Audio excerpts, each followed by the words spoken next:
Flipkart నుంచి 2 in 1 horse toy అనమాట. Baby కోసం తీసుకున్నాను.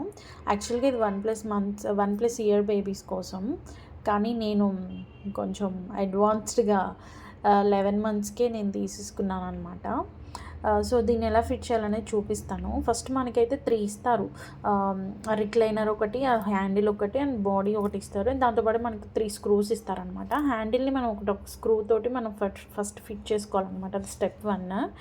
అండ్ దెన్ మనకి సీటింగ్ ఉంటుంది కదా, సీటింగ్‌ని ఫిట్ చేసుకోవాలనమాట. ఇది అలా మనకు హోల్డ్ చేసుకొని మనం ఫ్రంట్‌కి, బ్యాక్‌కి బేబీస్‌ని మూవ్ చేయొచ్చు. ఈ సీటర్ ఉంది కదా, ఈ సీటర్‌ని కూడా అక్కడ ఒక చిన్న హుక్ ఉంటుంది. అందులో నుంచి మనం జస్ట్ ఇట్లా కిందికి ప్రెస్ చేస్తే చాలు సరిపోతుంది. ఆ సీట్ అనేది ఫిక్స్ అయిపోతుందనమాట. చూసారు కదా, నేను వీడియోలో ఎలా ప్రెస్ చేశాను. దీంతో పాటు మనకి బెల్ట్ కూడా ఇస్తారు, బేబీస్ ముందుకు పడిపోకుండా ఇట్లా ఉండడానికి. అండ్ ఆ బెల్ట్ని మనం అడ్జస్ట్ చేసుకోవచ్చు కూడా. అండ్ దెన్ స్టెప్ 3లో మనం ఇవి ఇంకొకటి ఫిట్ చేసుకుందాం అనమాట.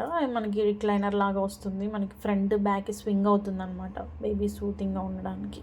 దీనికి 2 హోల్స్ ఉన్నాయన్నమాట. దానికి మన బాడీకి కింద మనకి హోల్స్ ఫిట్ చేసుకోవడానికి ఇచ్చారనమాట.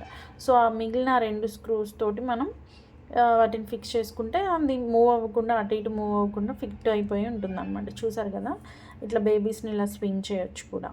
అండ్ దెన్ మనకి కొన్ని స్టిక్కర్స్ ఇచ్చారు హైలైట్ చేయడానికి ఆ బొమ్మని. సో, నేను అదే ఫిట్ చేస్తున్నాను అనమాట ఇక్కడ.